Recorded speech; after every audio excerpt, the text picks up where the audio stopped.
everyone, welcome to the Sports Wiz channel. We're back from the really long break, and so now we're going to be talking about one of the most well-known young players in the NBA, Jayson Tatum. Today we will be talking about whether his future is higher, like a Hall of Fame level player, or lower, just like a Chauncey Billups, just a star type player, but not really superstar, like what players like Tracy McGrady and those type of players have achieved, where they were scoring like 30 points a game, having good numbers, and leading their teams to high spots in the playoffs. So now we are going to start. So first, I'm going to talk about my opinion about his potential. As you've seen this year, he has been also scoring three-pointers quite well.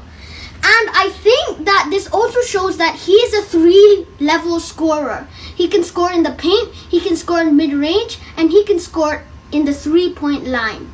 So I think that Jayson Tatum has proved himself on the offensive end. But what I'm looking forward to is seeing if he can make those defensive developments. Those developments where if someone's against him, they're not going to try to ISO him too much. He's going to be a player who can guard the top level players, who can guard the Kawhi Leonards, the LeBron Jameses, the guys who we hope that Jayson Tatum will be able to get to the level, not really as good as Kawhi Leonard obviously, but to the level where he can actually defend star players. So that's what I'm looking forward to seeing. Now, I'm going to be talking about the stats of the past 3 seasons of his career, and I will be analyzing how big his improvements have been. So, in his first season, he averaged 14 points, 2 assists, and 5 rebounds. For a rookie season, that is quite good, and I think that there's nothing wrong with that. Next, 16 points, 6 rebounds, and 2 assists.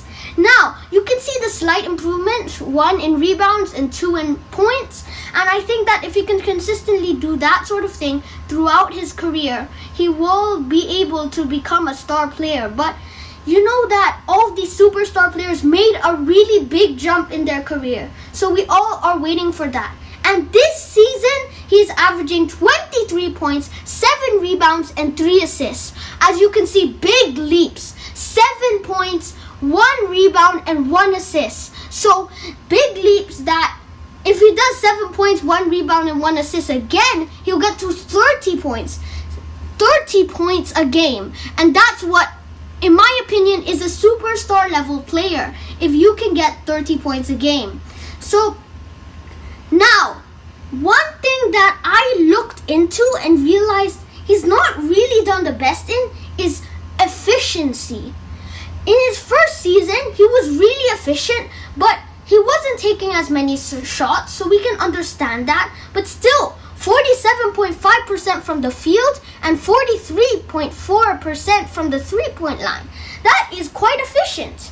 Next, 45% from the field and 37.4% from the three-point line. So you can see that in the second season, his field goal efficiencies really dropped. But I understand that in a way, and it's the sort of thing where you really can't avoid it as a player who's trying to take a bigger role. I'm not saying that this is a big issue, but I want to see as a star player that his efficiency can gradually go back to what it was in his first season and go even higher. Because if you're taking 30 shots and only hitting around 10, you're not going to help your team, because you're just going to be taking up too many possessions, and it's really better if coaches will not think that you're worthy of being a star player if you're like that. So this season, his field goal percentage is 44.4% and his three-point field goal percentage is 39.8%. So that is a slight improvement from his second season. One that I would like to see him continue on growing in that efficiency department. So I'm really enjoying watching the growth of Jayson Tatum, and he still, in my opinion, is slightly inconsistent at times.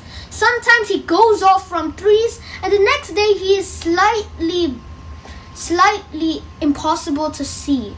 But the good thing about what he's in is he's in the Celtics, where he has Kemba Walker, Jaylen Brown, and other players who can also score. So sometimes you have to take the back seat when you're not feeling great and you're not on fire. And I think with that Celtics team, he's perfectly capable of that. Overall, I think that Jayson Tatum's growth has not been anything special. Like 2 seasons, you're one of the best players in the NBA. But it's the sort of growth that gets you, when you're in your prime, to being a top level player in this league. So I'm not going to say it's been a disappointment, but I'm not also going to say that he's been overachieving with his potential. But if he reaches his potential, he could even be one of the greatest players of all time. And I truly believe that, because we can all see that he can do many things on the court, and he is such a versatile player. Thank you for watching, and see you next time.